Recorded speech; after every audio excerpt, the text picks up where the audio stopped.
Turkey, as we mentioned, has taken in more refugees from Syria than anyone else. So how is life for refugees there, and why are Syrians fleeing there? CCTV's Michal Bardavid reports. The Syrian conflict is Europe's worst human tragedy since World War II. This is according to Turkish Prime Minister Ahmet Davutoğlu. Birbirini etkileyen iki olgudur.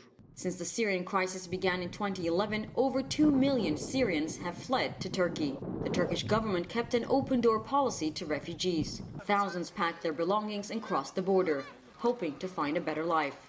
For some, it was the practical choice. Türkiye bizim için daha yakın bir ülkeydi. As a neighboring country, Turkey was very near to our town at the border. It has welcomed us more than any other country, including Arab countries. Plus, I also feel closer as a race. I am Turkmen, so I feel closer to the Turkish culture. Others settle in Turkey for the government's support. The country has built 22 camps, provided education for over 250,000 children, and according to the foreign minister, has spent over $7 billion so far. Nevertheless, the struggle continues for Syrians in Turkey.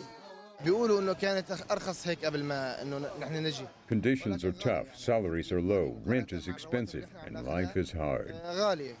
Many Syrian refugees in Turkey emphasize they're not staying here by choice, but rather because they have no other option. Some Gulf nations have kept a closed door. Europe is trying to halt the flow of refugees.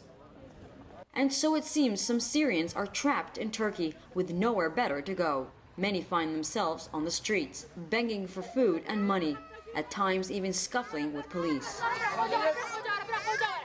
Most blame the Syrian government for the situation. The only one responsible is the Syrian government. The people wanted democracy. They wanted freedom. The government responded with knives and bombs. Every nation has the right to democracy. During the migration forum in Istanbul, Turkey's Foreign Minister Feridun Sinirlioğlu also emphasized the root of the refugee crisis must not be ignored, referring to the Syrian government. Whatever the cause may be, right now it is the Syrians who are suffering the most.